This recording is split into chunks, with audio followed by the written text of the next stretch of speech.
महेश पांडे का ज़िंदगी और कैरियर दोनों अब कुल मिलाकर के चौपट होने वाला है। होने वाला क्या है कि हो गया, क्योंकि आप सभी को मालूम होगा कि शायद कल आरोही सिंह ने महेश पांडे के खिलाफ रेप करने के जुर्म में एफआईआर दर्ज करवाई है और उस पर पुलिस तुरंत से एक्शन में आ गई है। तुरंत से महेश पांडे का खोजबीन शुरू कर दिया गया है। अगर जहां कहीं पुलिस के हाथ में महेश पांडे लगता है तो उसे तुरंत से तुरंत गिरफ्तार कर लिया जाएगा। लेकिन थोड़ा सा ये सोचनीय विषय ये है कि अगर महेश पांडे ने आरोही सिंह के साथ गलत किया भी है या फिर गलत करने का प्रयास भी किया है तो उसके तुरंत बाद एफआईआर दर्ज करवाना चाहिए था या फिर केस करना चाहिए था या फिर कम से कम 2 या 3 दिन के बाद हो जाना चाहिए था। लेकिन केस कब किया जाता है? 20 तारीख को। तो ये थोड़ा सा सोचनीय विषय है। और उससे भी ज़्यादा सोचनीय विषय ये है कि महेश पांडे ने भी 3 जुलाई को, मतलब आरोही सिंह को केस करने से पहले ही 3 जुलाई को विशाल सिंह और उसके सहयोगियों के खिलाफ एफआईआर दर्ज करवाया था। लेकिन उस पर अभी तक किसी ने मतलब पुलिस के द्वारा किसी भी तरह कोई एक्शन नहीं लिया गया, ना ही वो मामला पर मतलब किसी ने चर्चा करने का भी कोशिश किया। और सबसे बड़ी बात यह है कि किसी को भनक भी नहीं था कि महेश पांडे ने भी इधर से केस किया है या नहीं किया है। देखिए, यहाँ पर हम ना किसी को सपोर्ट कर रहे हैं ना ही किसी का विरोध कर रहे हैं, लेकिन जो बात है वो आपको सामने हम रखने का प्रयास कर रहे हैं। आपको हर यूट्यूबर अभी बता रहा होगा कि महेश पांडे पर एफआईआर दर्ज हो गया है, लेकिन आपको ये किसी ने भी नहीं बताया होगा कि महेश पांडे ने भी 3 जुलाई को विशाल सिंह और उसके सहयोगियों के खिलाफ एफआईआर दर्ज करवाया था, जिसके ऊपर किसी तरह का कोई एक्शन नहीं लिया गया।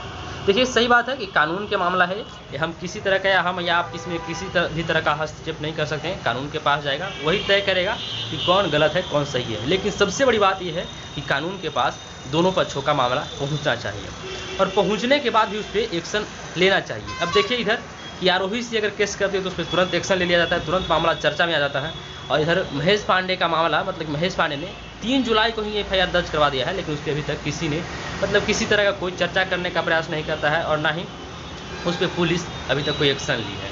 तो ये थोड़ा सा सोचनीय विषय है। अब महेश पांडे गलत किया है कि नहीं गलत किया है ये तो हम नहीं बता सकते हैं, लेकिन अगर गलत किया भी है तो उसके देखिए, कोई भी अगर गलत किया तो उसको सज़ा ज़रूर से ज़रूर मिलना चाहिए।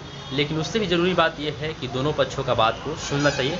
यहाँ पर ये भी हो सकता है कि कोई किसी को फंसाने का भी प्रयास कर रहा है ना, या कोई किसी से बदला लेने का भी प्रयास कर सकता है। और सबसे बड़ी बात ये है कि अब महेश पांडे को खेसारी लाल यादव की टीम से या फिर खेसारी लाल यादव की तरफ से किसी भी तरह कोई भी सपोर्ट मिलना बंद हो गया है और ना ही मिलने का मतलब कि आशा भी लगाया जाता है, क्योंकि महेश पांडे भी अब अपने वीडियो में खेसारी लाल यादव का नाम लेने से बच रहा है और जो भी उसके बैकग्राउंड में खेसारी लाल के साथ वाला फोटो था वो भी हटा दिया गया है। कहीं ना कहीं ये दर्शाता है कि अब खेसारी लाल यादव से भी महेश पांडे का मतलब इस तरह से अब एक तरह से दुश्मनी टाइप का मतलब हो गया है और उसका वजह ये है कि पवन सिंह से मिलना। देखिए, अब महेश पांडे को बचाया जा सकता है या नहीं, इस पर तो हम लोग कुछ कर भी नहीं सकते हैं, क्योंकि अब एक कानून का मामला है। लेकिन अपना अपना विचार तो ज़रूर रखेंगे।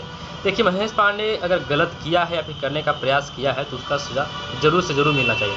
लेकिन अगर महेश पांडे के साथ भी धोखाधड़ी किया गया है, उसको मतलब गलत तरीके से बुलाया गया है या फिर किसी भी तरीका अगर उसके साथ मारपीट किया गया है तो उसके खिलाफ भी मामला दर्ज होना चाहिए और उसके खिलाफ उसके आरोपी मतलब जो भी गलती किया है उसके खिलाफ भी एक्शन लेना चाहिए, क्योंकि कानून सभी के लिए बराबर है। और अब तो ये निश्चित हो गया है कि महेश पांडे को गिरफ्तार होने से कोई नहीं बचा सकता है, क्योंकि मामला दर्ज हो गया है और उस पर पुलिस तुरंत से एक्शन में आ गई है।